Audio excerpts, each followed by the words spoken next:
오늘도 하나님의 은혜가 저와 여러분에게 함께하기를 기원합니다. 지금까지 사도 바울은 갈라디아 교회에게 복음이 무엇인지를 다시 전하였습니다.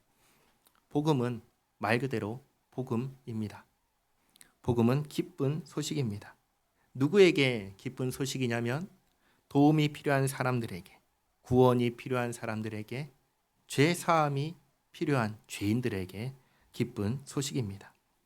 왜 기쁜 소식이냐면 도움이 필요한 사람들에게 하나님께서 도와주신다는 소식이기 때문입니다. 구원이 필요한 사람들에게 하나님께서 구원하신다는 소식이기 때문입니다. 죄인에게는 하나님께서 죄 사함을 주신다는 소식이기 때문입니다. 어떻게 도와주시고 어떻게 구원하시고 어떻게 죄 사함을 받게 하십니까?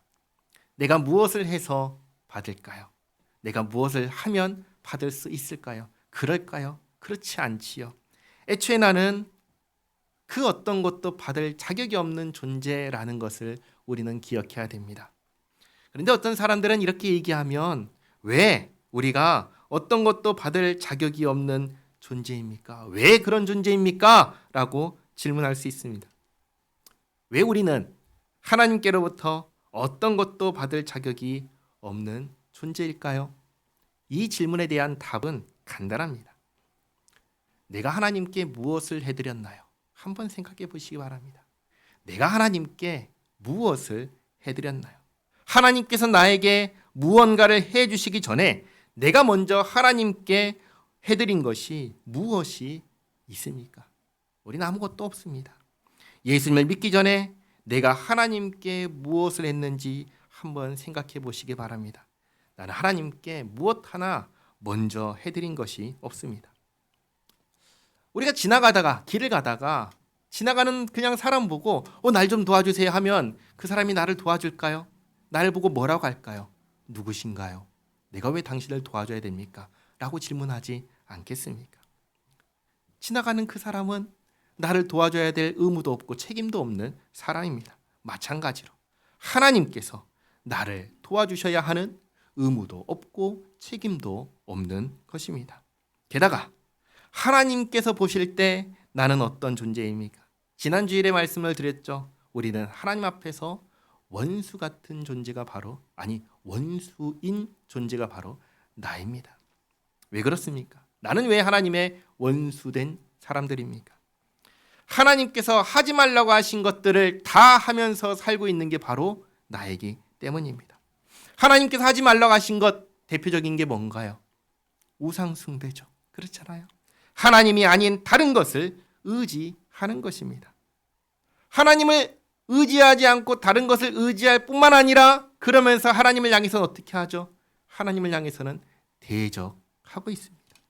내가 예수님을 믿기 전에 하나님을 향하여 어떠한 태도를 가졌는지 한번 생각해 보시기 바랍니다. 예수 믿는 사람들, 하나님 믿는 사람들 교회 환영하고 두 팔 벌려서 반기고 그랬나요? 안 그랬죠. 싫어하고 미워하고 대적했습니다.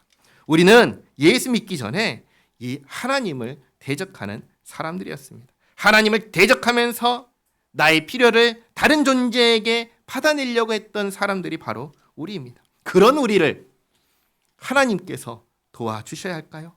그래야 할 의무와 책임이 있을까요?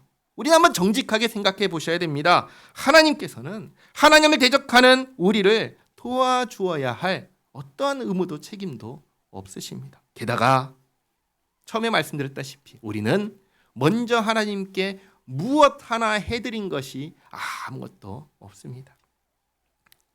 그러니 우리가 하나님께로부터 어떤 것도 받을 자격이 없는 존재인 것입니다. 다른 종교를 한번 생각해 보실까요? 어떤 종교는 자기가 믿는 신에게 도움을 받고자 정성을 바칩니다.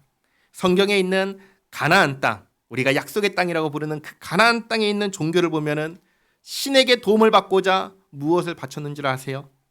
자기의 소중한 자녀를 바쳤습니다.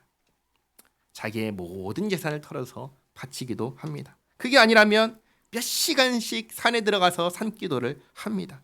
자기 자신을 더럽게 만들고 부정하게 만드는 생각이나 상태를 씻어버리기 위해서 며칠 혹은 몇 년 동안 외부와 단절하고 그렇게 지내기도 하고 혹은 금식을 하기도 합니다. 다른 종교에서 자기가 믿는 신에게 도움을 받고자 하는 일들입니다. 그런데 그 일들을 보면서 우리 자신을 한번 돌아보시기 바랍니다. 우리는 그런 거 하나요? 우리는 그런 거 전혀 하지 않습니다. 아무것도 하지 않으면서 하나님께 구합니다. 그리고 하나님께서는 우리가 그 다른 종교에 사는 어떠한 행위 중에 그 어떤 것 하나도 하지 않음에도 불구하고 하나님께 하지 않음에도 불구하고 하나님께서는 우리의 요청, 우리의 간구, 우리의 기도에 들어주십니다. 왜 들어주십니까? 그 이유는 우리가 예수님 안에서 하나님께 사랑받는 자녀가 되었기 때문입니다. 그러니까 복음이라는 것은 내가 자격이 있으니까 하나님께서 도와주신다, 그게 아니라는 겁니다. 복음이라는 것은 내가 자격이 있으니까 하나님께서 나를 구원해 주신다가 아니라는 겁니다. 내가 자격이 있으니까 내 죄를 하나님께서 사해 주신다가 전혀 아니라는 것입니다. 복음은 내가 자격이 없음에도 불구하고 하나님께서 나를 도와주신다는 것입니다. 내가 자격이 없음에도 불구하고 하나님께서 나를 구원해 주신다는 것입니다. 하나님께서 나를 어떻게 구원해 주셨습니까? 아무런 대가 없이 구원해 주셨나요? 그렇지 않지요. 대가를 치르셨습니다. 왜냐? 대가를 치르지 않는 것은 하나님의 공의에 어긋나기 때문입니다. 그래서 하나님께서는 하나님의 공의에 만족하면서 우리를 돕고 구원하고 죄 사함을 주기 위해서 어떻게 하셨죠? 아들 예수님을 보내주셨습니다. 그리고 자격 없는 나를 위하여 아들 예수님께서 십자가에서 나를 대신하여 내 죄값을 짊어지고 죽으셨습니다. 자격 없는 나를 위하여 예수님께서 자기 생명을 아낌없이 나를 위하여 내주셨습니다. 이렇게 구원받을 자격이 없는 내가 예수님 안에서 사랑받고 구원받아 하나님의 자녀가 되었다라는 이 소식이 바로 복음, 복된 소식, 기쁜 소식입니다. 결코 유대인이 되어야 할례를 행해야 뭘 지켜야 구원받는 게 아니라는 것입니다. 그래서 복음입니다. 뭘 자꾸 해야지 구원받는다고 하는 그런 말에 속아 넘어가 다른 것을 하고 찾으려고 하는 갈라디아 교회 성도들에게 또 오늘날 우리들에게 그게 아니라고, 예수님께서 우리를 위하여 다 해주셨다고, 그래서 복음이라고 다시 사도 바울이 가르쳐 주었습니다. 그리고 5장부터는 하나님의 자녀된 우리에게, 구원받은 우리에게 이제는 구원받은 자로서 하나님의 자녀된 자로서 이렇게 살라고 말씀하십니다. 잘 보시기 바랍니다. 16절에 뭐라고 하시죠? 내가 이르노니 너희는 성령을 따라 행하라. 그리하면 육체의 욕심을 이루지 아니하리라. 바울이 무엇을 따라서 행하라고 하십니까? 성령을 따라서 행하라고 하십니다. 예수님을 믿는 우리는 이제 성령을 따라 살아가야 합니다. 만약에 성령을 따라 살지 않으면 그러면 우리에게 어떠한 모습들이 나타날까요? 17절에 이렇게 말씀하십니다. 육체의 소욕은, 여기서 말하는 육체의 소욕은 뭐냐면 죄성을 말합니다. 죄성. 성령을 따라 행하지 않으면 우리 안에 있는 죄성을 따라 행하게 됩니다. 그래서 그 죄성은 성령을 거스르고 성령은 육체를 거스르나니 이들이 서로 대적하므로 너희가 원하는 것을 하지 못하게 하려 함이니라. 너희가 만일 성령의 인도하시는 바가 되면 율법 아래에 있지 아니하리라. 육체의 일은 분명하니, 다시 말해 우리의 죄성이 만들어내는 것은 분명하니 그게 뭐냐? 곧 음행과 더러운 것과 호색과 우상숭배와 주술과 원수 맺는 것과 분쟁과 시기와 분냄과 당 짓는 것과 분열함과 이단과 투기와 술 취함과 방탕함과 또 그와 같은 것들이라.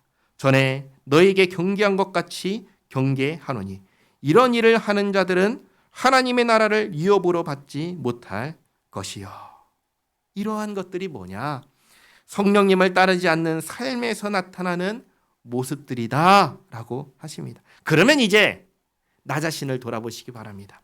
내 삶에 이러한 모습들이 만약에 있다면, 그렇다면 나는 지금 성령님을 따라 살고 있지 않다라는 것입니다. 그럼 어떻게 해야 될까요? 내 삶에 이러한 모습들이 나타나면 나는 성령님을 따라 살고 있지 않은 것이니 그럼 어떻게 해야 될까요? 어떻게 하죠? 회개해야죠. 회개하고 이런 것들을 털어내야 됩니다. 우리에게는 있어서는 안 되는 내용들이고 있어서는 안 되는 모습들입니다. 21절에 뭐라고 하셨죠? 이런 일을 하는 자들은 하나님의 나라를 유업으로 받지 못한다 라고 하셨습니다. 이런 일을 하는 자들입니다. 다르게 말하면 뭐예요? 예수 믿는 사람에게서는 이런 일들, 이런 모습들이 있어서는 안 된다라는 것입니다. 그러면 우리에게서 나타나야 되는 모습은 무엇일까요? 22절에 오직 성령의 열매는 사랑과 희락과 화평과 오래 참음과 자비와 양선과 충성과 온유와 절제니 이 같은 것을 금지할 법이 없느니라. 이것이 우리에게서 나타나야 되는 모습입니다. 자, 그러면 한번 질문 드립니다. 어떻게 하면 우리에게 이런 모습이 나타날까요? 사랑해야지 하면은 사랑할 수 있나요? 기뻐해야지, 희락, 기뻐해야지 그러면 기뻐할 수 있나요? 아니죠. 당장에 우리는 그게 아니라는 것을 알 수 있습니다. 그러면 어떻게 하면 지금 여기서 말씀하신 우리에게서 나타나야 되는 이 성령의 열매가 우리에게서 나타날 수 있을까요? 답은 사실 처음에 이미 말씀하셨습니다. 우리에게 어떻게 살라고 하셨죠? 성령님을 따라 살라고 하셨습니다. 22절과 23절의 이 말씀들, 성령의 열매라는 것은 성령님을 따라 살아갈 때 나타나는 결과입니다. 그래서 성령의 열매입니다. 그러면 성령님을 따라 살아가는 것은 어떻게 하는 것일까요? 먼저 아닌 것을 말씀드리겠습니다. 아닌 것 간단하게 말씀드립니다. 성령님을 따라 살아가는 게 아닌 것은 이런 겁니다. 어떤 환상을 보고 어떤 환청을 듣고 어떤 느낌을 따라서 사는 것, 그런 것은 성령님을 따라 사는 것 전혀 아닙니다. 지금 사도 바울은 이런 종류의 비일상적인 비정상적인 신비한 이야기를 이야기하는 게 전혀 아닙니다. 아닌 거 알았어요. 그러면 성령님을 따라 살아가는 것은 어떻게 하는 걸까요? 성령님을 따라 사는 것은 이것을 생각하는 것입니다. 예수님께서는 어떻게 하라고 하실까? 예수님께서는 과연 나에게 이 상황, 이 순간에 어떻게 하라고 하실까? 잘 보시기 바랍니다. 나는 누구죠? 나는 예수 믿는 사람입니다. 예수님은 누구신가요? 예수님은 하나님의 아들이시고 그리스도이십니다. 예수님은 나를 죄와 사망의 권세에서 구원하신 구원자이십니다. 그러므로 예수님은 나하고 무슨 관계 있나요? 예수님은 나를 구원하신 나의 주님이십니다. 이것이 우리가 우리의 입술로 고백하는 내용입니다. 예수님은 나를 구원하신 나의 주님, 주인이십니다. 그래서 예수님을 나의 구주라고 우리는 고백합니다. 예수님은 나의 주님이십니다. 그러면 이제부터 나는 어떻게 살아야 합니까? 예수님께서 나의 주님이시니 예수님께서 살아내라고 하신 그 삶을 살아야 합니다. 다르게 말하면 예수님의 말씀을 따라서 살아야 됩니다. 그러니 자연스럽게 이 질문이 나오는 것이죠. 예수님께서는 어떻게 하라고 하셨을까? 내가 이런 상황에서 이런 선택지 앞에서 예수님은 나에게 어떻게 하라고 하셨을까? 그리고 내가 하는 모든 행동 그리고 말, 생각들이 다 이 질문 위에서 나와야 하는 겁니다. 자, 그러면 예수님께서 어떻게 하라고 하실지 그걸 생각할 수 있는 재료가 있어야겠지요. 그 재료가 어디에 있습니까? 예수님은 어떻게 하라고 하셨지? 막연하게 생각하나요? 아니죠. 뭔가를 놓고 생각해야 되죠. 그 뭔가가 어디에 있나요? 성경에 있지요. 성경에 있지요. 그래서 성경을 읽어야 하는 것입니다. 결국은 성령을 따라 산다는 건 이런 겁니다. 성경을 읽을 때 하나님께서 우리에게 이렇게 살라고 하신 대로 순종하며 살아갈 때 그게 바로 성령님을 따라 살아가는 것입니다. 어떤 환상, 어떤 환청, 어떤 느낌을 따라 사는 것이 아니라 주님께서 우리에게 주신 이 말씀을 따라서 사는 삶이 바로 성령님을 따라 사는 삶인 것입니다. 그리고 이때 우리가 항상 주의할 것이 있습니다. 어떤 것을 생각하고 어떤 것을 판단할 때 그 기준이 결코 내 생각에 대해서는 안 된다라는 것입니다. 내 생각을 기준으로 옳고 그름을 판단하면 안 되는 것입니다. 우리는 종종 이런 말을 합니다. 이런 말을 하기도 하고 듣기도 합니다. 나는 이렇게 잘하고 있어요. 나는 이렇게 하고 있어요. 내가 잘한다는 건 누구 생각일까요? 자기 생각이죠. 네 생각이지? 라고 얘기하면 이렇게 얘기할 겁니다. 아니에요. 다른 사람도 나한테 잘한다고 했어요. 뭘까요? 예의상한 말이죠. 아닐 수 있습니다. 정말 잘하는 걸 수도 있습니다. 근데 중요한 것은 이겁니다. 다른 사람의 판단이 중요한 게 아니라는 겁니다. 중요한 것은 하나님 말씀에 비추어서 내가 행동하고 있냐가 중요한 것입니다. 그래서 내 삶에 나타나는 결과가 무엇인지를 보라고 하는 것입니다. 내 삶에 나타나는 것들이 육체의 일인지 성령의 열매인지를 보면 내가 지금 성령님을 따라 살고 있는지 그렇지 않은지 내 생각대로 살고 있는지를 알 수 있습니다. 우리는 대부분의 시간들을 무엇을 하면서 살아갈까요? 생각을 하며 살아갑니다. 어떤 생각 속에요? 내 생각 속에 살아가고 있습니다. 그러나 사도 바울은 예수 믿는 우리가 이런 사람이라고 선언을 했습니다. 주보에 있죠. 갈라디아서 2장 20절 말씀 같이 한번 읽겠습니다. 내가 그리스도와 함께 십자가에 못 박혔나니 그런즉 이제는 내가 사는 것이 아니요 오직 내 안에 그리스도께서 사시는 것이라. 이제 내가 육체 가운데 사는 것은 나를 사랑하사 나를 위하여 자기 자신을 버리신 하나님의 아들을 믿는 믿음 안에서 사는 것이라. 아멘. 사도 바울은 뭐라고 하죠? 우리가 십자가에서 죽었다. 이제는 예수님을 믿는 믿음으로 예수님을 주님으로 모시는 사람들이다 라고 합니다. 이걸 다시 한번 이어지는 말씀에서 선언합니다. 5장 24절 그리스도 예수의 사람들은 육체와 함께 그 정욕과 탐심을 십자가에 못 박았느니라. 다시 말해 나는 예수님과 함께 죽었다. 나는 더 이상 내 생각을 의지해서 살지 않는다. 나는 성령님을 의지해서 산다. 말씀을 의지해서 산다. 나는 예수님을 의지해서 산다. 그러므로 25절 만일 우리가 성령으로 살면 또한 성령으로 행할지니 헛된 영광을 구하여 서로 노엽게 하거나 서로 투기하지 말지니라. 우리가 사는 궁극적인 목적은 무엇이죠? 하나님의 영광입니다. 나의 영광도 아니고 내 자식의 영광도 아닙니다. 하나님의 영광입니다. 하나님의 영광을 구하는데 우리가 서로 싸울 일이 있나요? 싸울 일이 없지요. 성령님을 따라 사는 사람은 그 삶의 목적이 나의 주인 되신 하나님께 있습니다. 하나님의 영광을 위하여 사는 사람이 바로 예수 믿는 우리들입니다. 그리고 6장을 보시기 바랍니다. 1절에 형제들아 사람이 만일 무슨 범죄한 일이 드러나거든. 여기서 우리가 많이 오해하는 것이 있습니다. 뭐냐면 예수 믿으면 죄를 범한 사람을 덮어두고 용서해야 하는 것처럼 생각하는데 그럴까요? 아니요. 전혀 그렇지 않습니다. 그런 오해를 하는 교회가 있었습니다. 어느 교회인 줄 아세요? 고린도 교회입니다. 고린도 교회가 그랬습니다. 죄를 범하는데도 내버려뒀습니다. 그거 아닙니다. 죄를 범하면 죄를 범한 일이 드러나면 어떻게 하라고 하시냐면 신령한 너희는 온유한 심령으로 그러한 자를 바로잡으라고 하십니다. 죄를 범했으면 그것이 죄인 줄을 알고 잘못된 줄 알고 회개하고 바른 길로 돌아오게 해야 합니다. 이렇게 할 때 어떠한 심령으로 하라고 하시죠? 온유한 심령으로 하라고 하십니다. 화내지 말라고 하시는 겁니다. 참고 인내하면서 하라고 하시는 겁니다. 그런데 만약에 그렇게 해도 죄인 줄 모르고 내 잘못 인정하지 않고 회개하지 않고 바른 길로 돌아오지 않고 나는 여전히 그렇게 살 거야 라고 한다면 어떻게 해야 할까요? 교회에서 할 수 있는 최후의 수단은 뭔지 아세요? 출교입니다.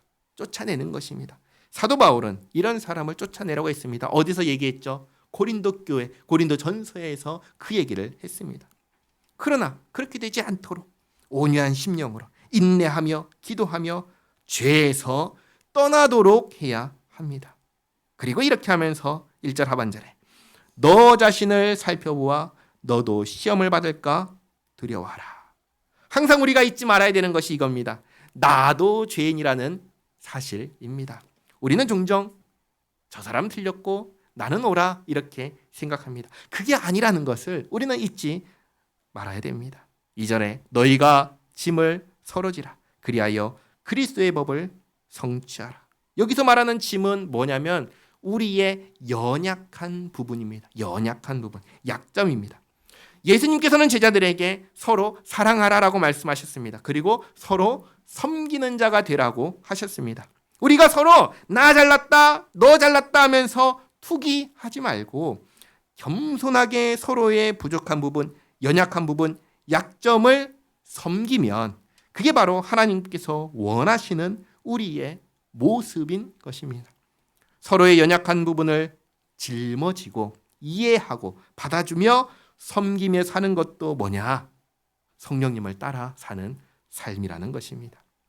그리고 3절에 만일 누가 아무것도 되지 못하고 된 줄로 생각하면 스스로 속임이라. 이 교만한 것이죠. 혼자 착각하는 것입니다. 항상 그러니까 우리가 이 질문을 하면 좋습니다. 누구 생각이야? 것이죠. 누구 생각이야? 나는 섰어! 라는 생각이 들 때마다 그 누구 생각이지? 누구 생각이야? 내 생각이잖아요. 또 내가 착각하고 교만하구나 생각하면 됩니다. 4절에 각각 자기의 일을 살피라 그리하면 자랑할 것이 자기에게는 있어도 남에게는 있지 아니하리니. 나에게 일어난 일은 누구의 일이죠? 나만의 일입니다. 내가 해야 하는 일도 나만의 일입니다. 다른 사람하고는 상관이 있나요? 상관이 없습니다. 내가 내 일을 잘했으면 그건 잘한 것이죠. 그렇죠? 그러나 다른 사람한테 나 이거 잘했어 하고 말할 필요가 있나요? 없나요? 없습니다.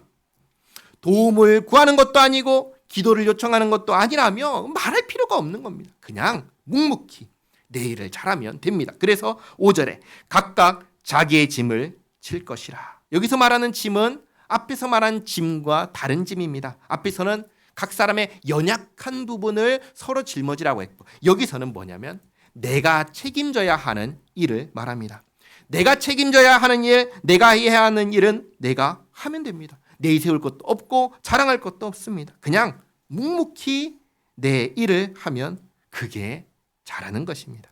그리고 6절에 가르침을 받는 자는 말씀을 가르치는 자와 모든 좋은 것을 함께 하라. 갈라디아 성도들이 바울을 어떻게 여겼죠? 원수같이 여겼잖아요. 갈라디아 성도들이 바울을 원수같이 여겼지만 이제 이 편지를 읽으면서 무엇이 옳고 그른지 무엇이 참된 복음이고 거짓인지 알았으니 이제는 제자리로 돌아와서 하나님의 사랑 안에서 교회를 함께 이루자라고 하는 것입니다. 다르게 말하면 이제는 다 원수같이 여기지 말라는 것이죠. 우리 좋은 걸 나누자라고 얘기를 하는 겁니다. 그와 같이 우리 푸른초장교회도 앞에서 말씀을 전하는 저하고 그리고 말씀을 받는 여러분들 사이에 나쁜 거 말고 좋은 것만 함께 계속 나누었으면 좋겠습니다. 7절입니다. 스스로 속이지 말라. 하나님은 업신여김을 받지 아니하시나니 사람이 무엇으로 심든지 그대로 거두리라. 자기의 육체를 위하여 심는 자는 육체로부터 썩어질 것을 거두고 성령을 위하여 심는 자는 성령으로부터 영생을 거두리라. 참으로 예수 믿는 사람은 예수 믿는 사람답게 살아갈 것이고 그것이 증거가 되어서 영생이라는 열매를 거둘 것입니다. 그런데 이런 사람들이 있죠. 말로는 나는 예수 믿는 사람이야. 말로는 합니다. 말로는 하는데 실질적으로는 예수 믿는 사람답게 살고 싶은 마음이 전혀 없는 사람도 있습니다. 그런 사람들을 지금 말하는 것입니다. 속이는 것이죠. 하나님이 모르실까요? 아시죠. 그 얘기를 하는 겁니다. 그리고 9절에 우리가 선을 행하되 낙심하지 말지니 포기하지 아니하면 때가 이름에 거두리라.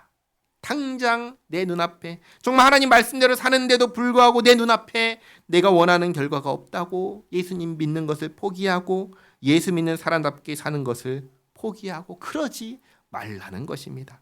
우리 하나님은 죽은 하나님이십니까? 아니면 살아계신 하나님이십니까? 우리 하나님은 살아계신 하나님이십니다. 우리 하나님께서 우리를 알아주실까요? 모른 척 하실까요? 알아주시죠. 하나님께서 우리를 알아주시고 하나님의 때에 모든 것을 거두게 해 주실 것입니다. 그러니 포기하지 말고 낙심하지 말고 지금까지 했던 것처럼 성령을 따라 사는 그 삶을 살아가라. 그 말씀입니다. 10절에 그러므로 우리는 기회 있는 대로 모든 이에게 착한 일을 하되 더욱 믿음의 가정들에게 할지니라.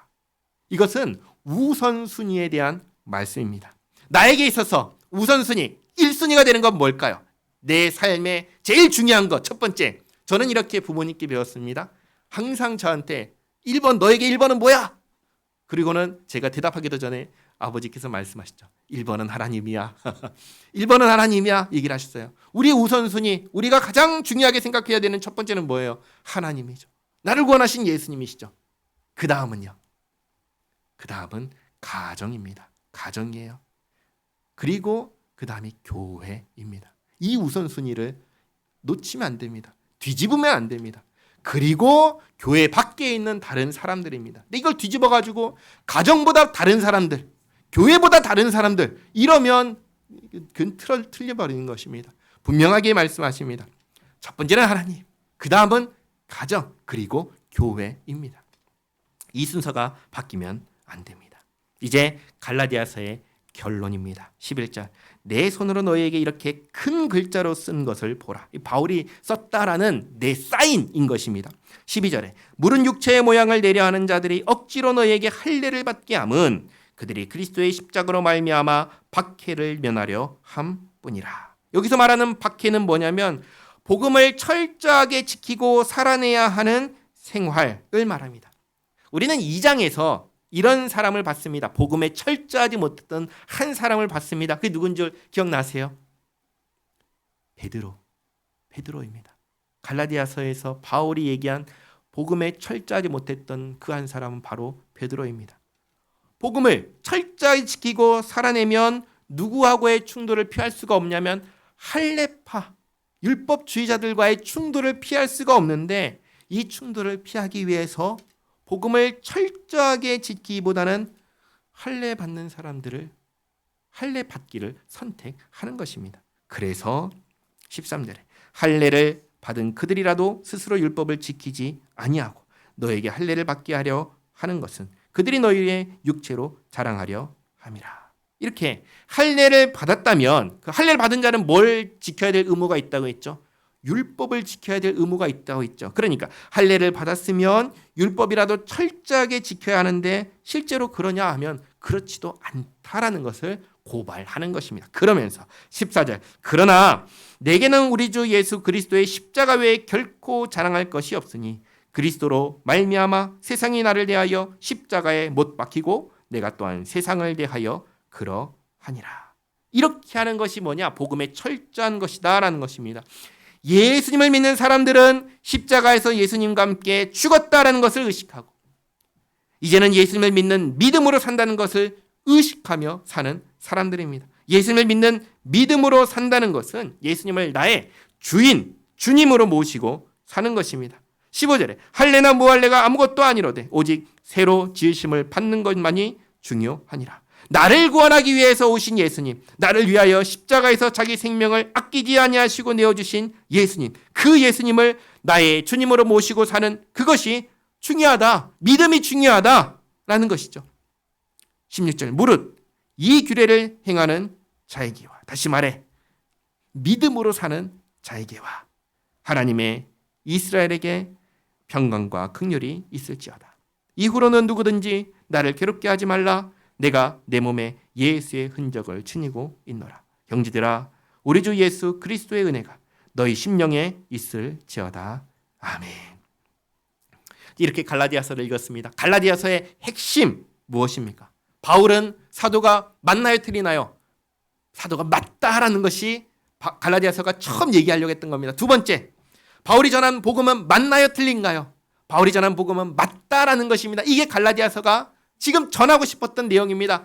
바울이 사도가 맞고 바울이 전한 복음도 복음이 맞다. 근거가 뭐냐? 성경을 봐라. 성경이 이렇게 창세기 때부터 이야기하지 않았느냐? 그게 지금 갈라디아서를 통해서 얘기하는 것입니다. 그리고 마지막으로 무엇을 얘기합니까? 예수 믿는 사람은 성령님을 따라 살아야 한다라고 했습니다.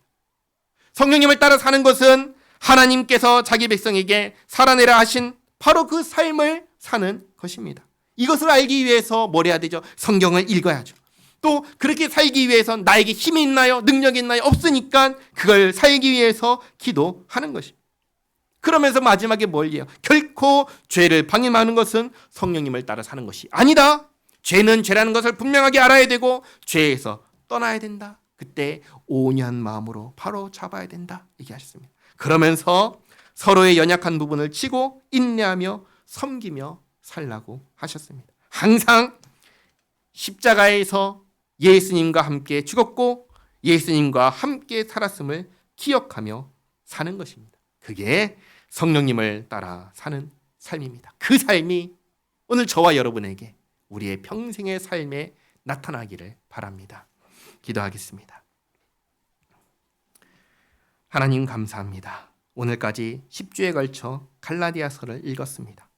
복음은 하나님께서 아들 예수님을 보내주셔서 우리를 구원하여 주셨다는 소식임을 다시금 확인했습니다.